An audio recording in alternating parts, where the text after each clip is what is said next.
그럼 먼저 지금 원자재 폭등세가 네. 예상 심상치가 않아요. 심상치 않죠. 이게 슈퍼사이클이다. 지금 네. 원자재 슈퍼사이클이 시작됐다라고 하는데 이거 어떻게 봐야 되나요? 제 책에다가 원자재 슈퍼사이클이다라고 주장하는 어떤 누구를 거명하고 싶진 않지만 굉장히 잘 알려진 글로벌 IB뱅크의 주장을 근거가 몇 개 있는데 네. 슈퍼사이클이라는 근거 그 근거가 하등의 근거가 안 된다라는 것을 반박했어요. 네. 다시 말하면 슈퍼사이클이 될 수도 있겠지만 네. 슈퍼사이클이 온다라고 증거를 대기는 어렵다라는 거예요. 아, 그 IB뱅크가 제시한 원자재 가격의 슈퍼사이클 시대가 왔다라고 근거를 댄 예. 그 이유가 한 6가지 정도 되는데 예. 그 중에 몇 가지만 하나하나 말씀드려보면 예. 첫 번째 예. 그 근거가 통화정책 때문이래요. 통화정책. 근데 통화정책 때문에 원자재 가격이 다 올라간 거 그거 사실입니다. 예. 왜냐하면 금리가 떨어지면 나머지 물건의 가치가 다 올라가는 거예요. 예. 그러니까 자산 그리고 여러 소비자 물가 상승세 예. 원자재 가격도 마찬가지예요. 예. 다 같이 상승하는 거 맞아요.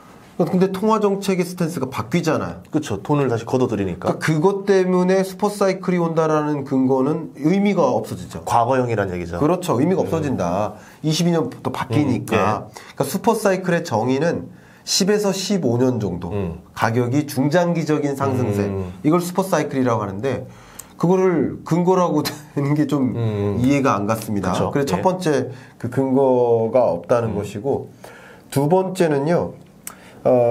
기본적으로 이 친환경 산업으로의 전환이에요. 그 친환경 산업으로의 전환은 예. 10년, 15년을 이끄는 중장기적인 배경인 거 맞습니다. 예.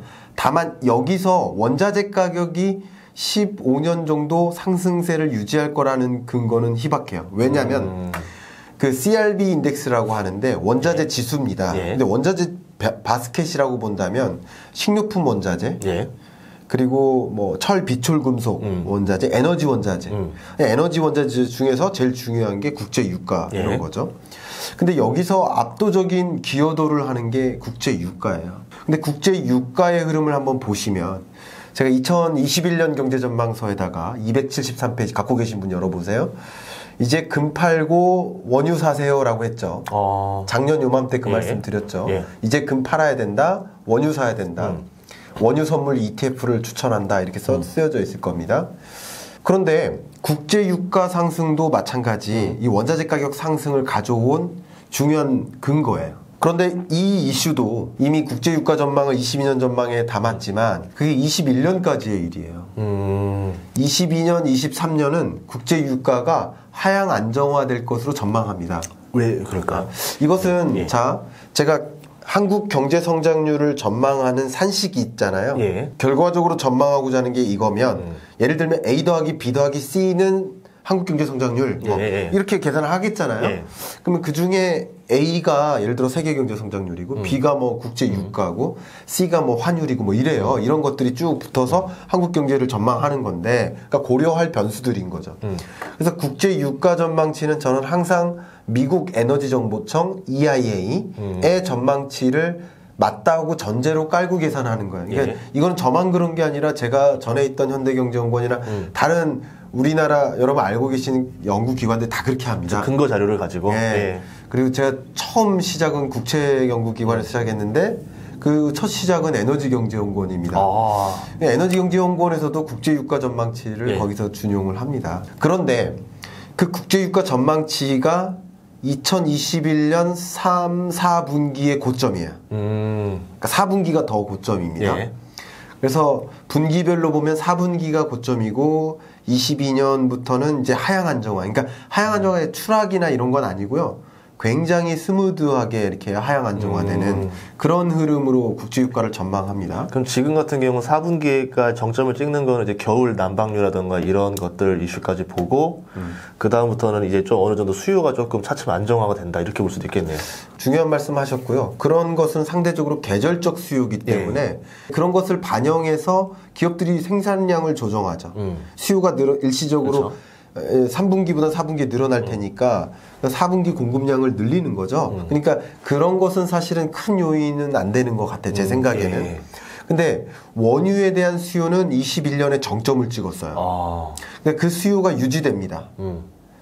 그리고 중요한 것은 원유 공급인 거예요. 그렇죠. 증산을 하냐 안 하냐. 그렇죠. 예. 근데 이미 국제유가 마이너스 37달러 찍었을 때 오펙 플러스 회원국들이 같이 감산하자 합의에 도출을 했고 생산량을 위축시켜 나갔던 거예요. 그러면서 국제 유가가 올랐죠. 왜? 수요는 정체되는데 수요는 늘어나는데 경제가 회복되니까. 그런데 공급은 이제 줄어드니까 자연스럽게 가격이 올랐었던 건데 그렇죠. 이렇게 가격이 오른 지금에는 생산량을 낮게 유지하기 어렵습니다. 가격이 오르니까 그렇죠. 욕심이 나는 거죠. 그렇죠. 특히 예. 어려운 산유국들은 감산 합의 이행이 중요하지 않아요. 지금 물 들어왔는데 노져야지 무슨 말 하는 거야. 그렇죠. 증산을 하겠다. 그렇죠. 그러니까 예. 합의 이행이 깨지거나 예. 깨지진 않았지만 합의 이행이 제대로 되지 않으면서 공급량이 늘어납니다. 그래서 국제유가가 하향 안정화됩니다. 그러니까 제가 지금 원자재 슈퍼사이클이냐라는 증거로서 한 가지 국제유가가 이렇게 하락하기 시작하면 친환경 산업으로 전환됨에 따라서 친환경 원자재 수요가 늘거든요. 예. 예를 들면 자동차, 전기차 배터리에 들어가는 뭐 팔라듐이라든가 납이라든가 이런 수요. 그리고 자동차 경량화가 또 중요한 과제예요. 예. 그럼 알루미늄 수요가 늘어요. 예. 자동차 타이어도 바뀌고 모든 게 바뀌잖아요. 예. 그런 과정에서 그 친환경 산업에 걸맞는 뭐 태양광 패널에 들어가는 이런 원자재 수요가 늘어나니까 중장기적으로 이런 철 비철금속 수요가 늘어나니까 가격이 올라간다라고 얘기하지만 그런 과정에서 원유 수요는 더 줄기 때문에 국제 유가는 안정화되죠. 그러니까 그 이야기가 전체 CRB 인덱스라는 이 지표를 끌어올리기는 어려운 거죠. 왜냐하면 그 어떤 것보다도 원유 가격의 기여도에 반하면 절대 이게 같이 안 움직입니다. 이해가시죠? 네. 그래서 슈퍼사이클이 오기 어렵다. 그러니까 그걸 다 말씀드리면 시간 끝나버리니까 예, 여기까지. 나머지는 예. 책을 통해서 어우 좋다. 책을 통해서 보시면 되는 알겠습니다. 거죠. 예, 이번엔 환율에 대해서 이야기를 한번 해보도록 할게요. 네. 환율이 지금 뭐 1,200원 한번 터치했었거든요. 네. 이러면서 사람들이 더 불안해하는데 네. 이제 내년에는 환율이 업이냐 다운이냐 네. 이거에 대한 우리 좀 걱정을 많이 해요. 그래서 네. 미국 주식 하시는 분들이 지금 환율이 너무 비싼데 업이면은 더 사야 되는데 네. 떨어지면 지금 사면 안 되지 않냐. 네. 환율에 또 고민 많더라고요. 경제 전망을 하는 산식에서 환율 전망도 제가 직접 하기보다는 저는 여기서는 IB뱅크들 12대 IB뱅크들의 예. 환율 전망치를 평균해서 그 값이 맞다라고 가정하고 나머지를 전망합니다. 예. 그래서 제 전망이 아니고 인용을 해서 말씀드리는 예. 건데요. 환율은 기본적으로 달러 강세입니다. 달러 강세 기조가 유지된다. 예. 이렇게 생각하시면 좋겠고요. 예, 그 원화 약세겠네요. 그렇죠. 상대적인 예. 원화 약세죠. 그런 기조가 계속 유지될 예. 것이다. 이렇게 보고 있고요. 예. 그런 이유를 말씀드리면 달러나 이런 환율을 보실 때 가장 먼저 고려하실 게 불확실성의 정도예요. 항상. 그러니까 코로나19 팬데믹 때 불확실했죠. 예. 금값 치솟았죠. 예. 그랬다가 불확실성이 완화됐죠. 완전히. 지금 완화됐죠. 불안하지 않단 말이에요. 그러다가 21년 하반기에는 코로나19랑 비교하기는 어렵지만 상대적으로 자잘한 불확실성들이 많아진 거죠. 우리 지금 계속 고려하고 있는. 예. 그러니까 다시 이제 긴장되는 거예요. 투자자들이. 그러면서 나타나는 게 당연히 안전자산 선호 현상. 그러니까 달러화에 대한 관심이 많아지고요. 그럼 돈도 미국으로 좀 약간 집중되는 그렇죠. 모습을 보일 수 있다. 그게 첫 번째고요. 예. 두 번째로는 당연히 미국의 통화정책 정상화 기조죠. 예. 그게 가장 가파르기 때문에 그렇기 때문에 미국 달러화 중심으로 강해지는 흐름이 이어진다라는 것이고 국제 유가나 달러는 항상 역행하면서 같이 움직여요. 예. 그렇기 때문에 국제 유가의 흐름하고도 같이 맞물릴 거고요. 뭐 이런 기조 속에서 그 대변할 수 있는 게 이미부터 달러화 강세 기조가 나타나면서 예. 국내에 투자했던 외국인 주식 자금이 다 빠졌잖아요. 매도를 계속 하더라고요. 그죠. 예, 순 예. 매도가 아마 예. 30조 원이 넘을 텐데. 계속 이어지면서 이제 돈이 어쨌든 계속 넘어간다 이렇게 봐야 될 것 같아요. 그렇죠. 예. 그러니까 그런 흐름이 계속 연결되다 보니 자연스럽게 달러화에 대한 수요가 더 늘어나는 거죠. 예, 그런 과정에서 달러화의 강세 기조는 상당 부분 지속될 것이다 이렇게 보고 있습니다. 상대적으로 중국은 지금 또 다른 문제가 커졌잖아요. 예. 부상했잖아요. 예. 그러니까 이제 중국에 대한 불확실성이 또 커지고요. 유럽은 이제 회복된다고는 하나 지지부진한 흐름이 계속 가는 거고요. 그러니까 이제 오로지 미국이다 하면서 미국에 대한 그 돈의 가치는 말 그대로 그 나라 경제 여건을 보여주니까 미국 달러화에 대한 수요가 집중되면서 나타나는 예. 예, 강세기죠. 예. 그리고 또 제가 생각했던 환율 중에서 하나 이상한 걸 발견했던 게 네. 원화는 약세인데 네. 위안화가 점점 강세로 가고 있단 말이에요. 네. 그래서 네. 위안화는 왜 강세가 되고 있는 걸까요? 저는 이제 위안화의 예. 기축통화국으로서의 지위 상승 이런 것을 좀 포착해 주시면 좋을 것 같다는 생각입니다. 중요한 이벤트가 있죠. 우리나라 평창 동계올림픽 때 뭐를 선보였죠? 5G. 그렇죠. 5G. 예. 실제 우리나라가 5G 선도 국가가 됐잖아요. 예. 예. 그랬던 것처럼 베이징 동계올림픽 때 뭐를 선보일 계획이냐면 바로 디지털 화폐. 그렇습니다. 예. 디지털 위안화입니다. 그러니까 디지털 화폐를 이제 중앙은행이 직접 나서서 우리가 직접 개발하겠다 해서 CBDC죠. CBDC는 이제 Central Bank Digital Currency, 중앙은행이 개발하는 디지털 화폐인 거죠. 네. 그 CBDC 개발에 착수하게 된 근거가 디셉 때문이에요. 디지털 위안화를 중국에서 이름을 디셉이라고 정했어요. 네. 디지털 커런시인데 뒤에 붙는 게 EP, 일렉트로닉 페이먼트, 지급 결제 수단을 굉장히 강조해요. 그러니까 중국의 디지털 지갑 플랫폼 굉장히 관심 가지셔도 좋을 것 같습니다. 베이징 동계올림픽 때 본격적으로 지금 시범 운영만 하다가 상용화를 시작합니다. 왜 그게 중요하냐면 외국인들 많이 오잖아요. 예. 그 인센티브 주면서 그걸 사용하게 할 거예요. 지역 화폐 그 전통 네. 화폐 있잖아요. 네. 그것처럼. 그렇죠. 그걸 뒷셉을 활용하게 하고요. 그러면서 굉장히 많은 것을 시험을 타진할 겁니다. 지금은 사실 공무원들한테 월급의 일부를 주고 뒷셉을 줍니다. 그리고 뒷셉을 가지고 뭐 지하철 요금 결제나 이렇게 쓰고 있습니다. 그러면서 지금 통용하고 있는데요. 이것을 상용화하면서 내부적으로는 이제 지하 경제가 커졌으니까 지하 경제를 양성화하겠다. 뭐 마약이라든가 밀매 뭐 그렇죠. 이런 예, 거 잡겠다. 예. 하면서 그걸 제약을 걸고 이걸 키우잖아요. 근데 대외적으로는 기축통화국으로서 부상하겠다라는 야욕인데 이미 다른 나라국들과 교역이나 이런 과정에서 뒷셉이 통용될 수 있는지를 시범을 완료했습니다. 1대1로 하는 사업 국가들인가요? 그렇습니다. 근데 시범 운용은 소위 홍콩, 대만 이런 나라들하고 했고요. 1대1로 사업에 참여하는 국가들한테 뒷셉으로 결제할 걸 강요할 거예요. 할 애들만 내가 1대1로 사업 선정하겠다 이런 식으로. 실제로 돈도 빌려주잖아요. 네. 뒷셉으로 빌려주고 그걸로 갚게. 기축통화국의 지위가 위안화가 굉장히 낮거든요. 예. 외환시장 결제율 기준으로 보면 달러화가 한 44%. 그리고 그 밖에 뭐 엔화, 유로화 이런 애들이 쭉 있으면 위안화가 만 8번째인가밖에 안 돼요. 2.2%밖에. 예. 굉장히 작습니다.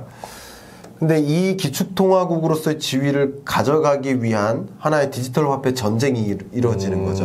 22년에. 어떻게 보면은 이제 화살로 싸우던 시기에서 네. 조총이라는 무기가 등장했다. 그러니까 싸움은 똑같은데 미중무역 분쟁이란 싸움이 예. 계속 이어지고는 있는데 싸움의 방식이 바꾸는 거죠. 디지털 화폐 싸움. 왜냐하면 중국이 그렇게 치고 나오니까 미국, 일본, 유럽이 그냥 회의적이었거든요. 예. 안 되겠다. 우리도 하자. 하면서 디지털 화폐 개발이 굉장히 거세지고요. 심지어 우리나라도 이미 지난 8월 달에 시범 사업 시작했죠. 네, 했어요. 한국은행이 발주한 거. 카카오 그라운드 X가 그 수주에서 진행하고 있죠.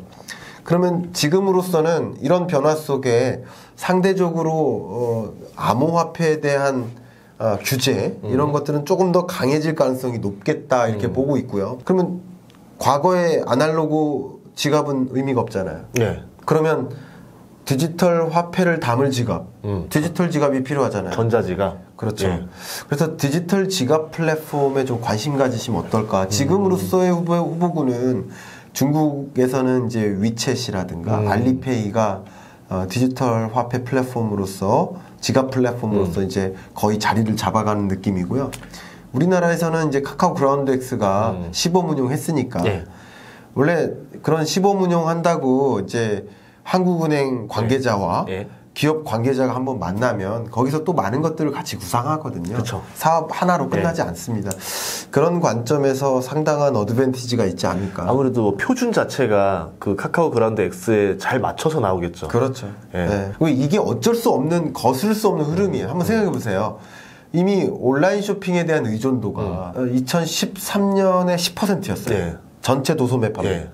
지금 38%예요. 굉장히 빠른 속도 늘었죠. 엄청 크다. 근데 갑자기 늘은 게 아니고 예. 스무드하게 늘은 거예요. 점점 이렇게 늘은 거예요. 오. 그리고 여러분 한번 그 은행 서비스의 소비 패턴, 은행 서비스 이용 패턴도 대면 거래 의존도가 과거 2000년대 초반에 28%에서 지금 이게 많이 줄어 6%예요. 대면 거래 의존도가. 근데 인터넷 뱅킹 의존도가 70%를 초과했어요.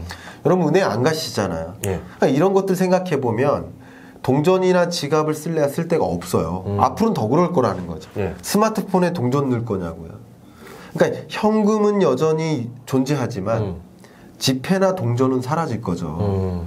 그걸 대신하고자 하는 게 디지털 화폐이기 때문에 그것들은 제가 보기에는 친환경 산업만큼이나 거스를 수 없는 그런 산업 패러다임 변화니까 그런 거 좀 유심히 많이 좀 알겠네요. 관심 가지시면서 보시면 네. 어떨까 추천드립니다. 대중이 다 많이 사용하고 있는 플랫폼들이 거기서 수혜를 볼 가능성이 높다 이렇게 봐야 되겠네요. 일단 그렇게 되고요. 그쵸. 더 중요한 것은 소위 이게 중앙은행이 하는 사업이거든요. 그렇죠. 그러면 중국인민은행이 그리고 한국은 이제 한국은행이 하는 사업이기 때문에 그런 발주한 사업을 수주한 업체들 이제 실험 단계에서 네. 그러니까 이런 기업들이 가능성이 제일 높다고 볼 수 있지 않겠어요? 아닐 수도 있겠지만 아니면 뭐 그와 유사한 플랫폼들도 그렇죠. 그렇죠. 예. 예를 들면 네이버가 그거보다 더 나은 뭔가의 서비스를 준비해가지고 디지털 지갑으로 부상할 수도 있겠죠. 근데 지금으로서 우리가 단서를 달기에는 그렇죠. 어떻게 보면 그 물밑 거래가 됐다고 해야 되나요? 그 거래가 이미 다 되어 있기 때문에 예. 이미 그쪽으로 기울어지지 않을까 저는 그렇게 보고 있습니다. 예, 알겠습니다. 예, 그러면은 또 중요한 얘기를 한번 좀 해보고 싶은데 네. 2002년 한국 경제 전망 그리고 네. 2002년 부동산 시장 네. 이것도 한번 좀 하면 좋을 것 같아요. 2002년은 이미 지났습니다. 그쵸? 죄송합니다. 2022년 한국경제버블 네. 그리고 부동산 시장 전망 네. 여기에다가 자산 버블까지 네. 어떻게 될 것 같아요? 자, 22년 경제에 관해서 여러분들이 가장 많은 그 질문을 저한테 주시는 그게 버블이에요, 버블. 근데 버블이란 뭘까요?